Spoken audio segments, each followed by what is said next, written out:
Hello বন্ধুরা, কেমন আছেন? অনেক দিন পর আপনাদের সাথে আবার আসলাম। আজকে একটা রান্না নিয়ে আসলাম।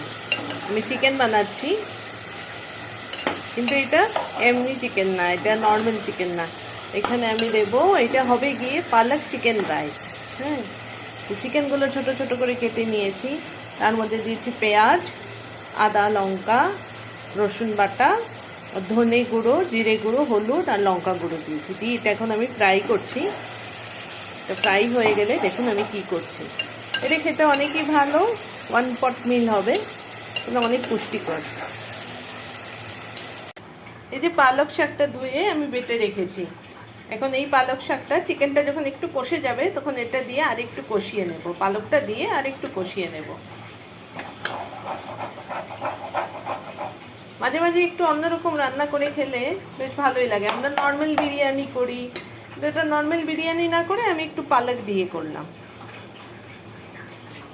বেটে রাখা পালকটা দিয়ে দিলাম। এখন এটাকে একটু আমি ফ্রাই করব, একটু ভাজবো, তাহলে কাঁচা। কিন্তু আমি পালকটা কিন্তু বয়েল করে করিনি, পেস্ট করিনি, ভালো করে ধুয়ে কাঁচাই বেটে নিয়েছিলাম, কারণ চিকেনের সাথে এটা অলরেডি বয়েল হয়ে যাবে।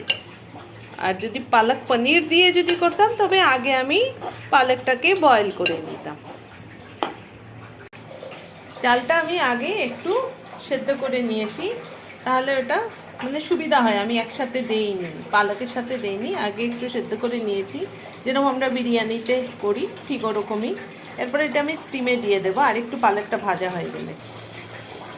এই যে দেখুন, পালকটা আরেকটু ভাজা হবে, এখনো কালারটা আরেকটু চেঞ্জ হবে। এই দেখুন, পালকটা আমার ভাজা হয়ে গেছে, ফ্রাই হয়ে গেছে, আমার যতটুকু চাই অতটুকু আমার হয়ে গেছে। এখন এখানে আমি একটু দারচিনির গুঁড়ো দেবো, অন্য কোনো গরম মশলা আমি দেবো না, শুধু দারচিনিই দেবো। জাস্ট এখন এতটুকু দিলাম, পরে যখন চালটা দেবো তখন আর একটু ছড়িয়ে দেবো।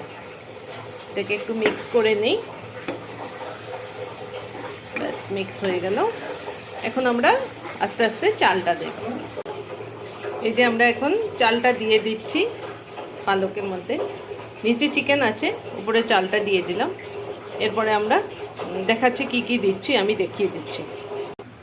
এখন আমি ভাতের উপরে দিয়ে দিলাম একটু ধনেপাতা কুচি দিলাম আর দারচিনির গুঁড়ো, আর দেব একটু দুধ।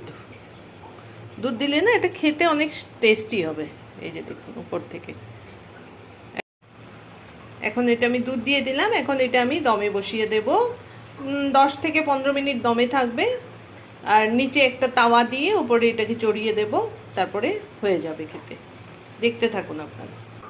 এই দেখুন, আমি যেরকম নিচে একটা তাওয়া, লোহার একটা তাওয়া দিয়ে উপরে এটাকে দমে বসিয়ে দিলাম। ব্যাস এখন এটা হতে থাকবে। তারপরে দেখুন, আপনাদের যদি আমার এই রেসিপি বা আমার এই ব্লগ যেটা আমি করি ওগুলো যদি ভালো লাগে, তো অবশ্যই আমার চ্যানেলটাকে লাইক এবং সাবস্ক্রাইব করে দেবেন। তাহলে আপনাদের সাবস্ক্রাইব করলে আমি নতুন নতুন যা ব্লগ দেব সব আপনারা নোটিফিকেশনে এসে যাবে।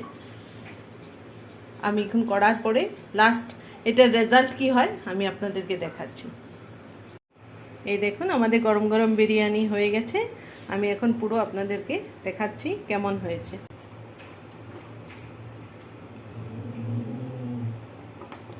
এই দেখুন কত সুন্দর ঝরঝরা হয়েছে, একদম একদম চিপকে থাকেনি চালগুলো। এই দেখুন, এই রেসিপিটা অবশ্যই বানাবেন। বাচ্চারা বাড়িতে দেখবেন শাকটা খেতে চায় না, তো আপনি এরকমভাবে যদি চিকেনের সাথে এরকম রাইস করে বানিয়ে দেন, পালক চিকেন রাইস, তো দেখবেন ওরাও অনেক ভালো মতো খেয়ে নেবে। রেসিপিটা যদি ভালো লেগে থাকে নিশ্চয় বানাবেন। কোনো কোশ্চেন থাকলে কমেন্ট করবেন, আমি উত্তর দেব। আমার চ্যানেলটাকে লাইক এবং সাবস্ক্রাইব করে দেবেন। নমস্কার, তো আজকে এখানেই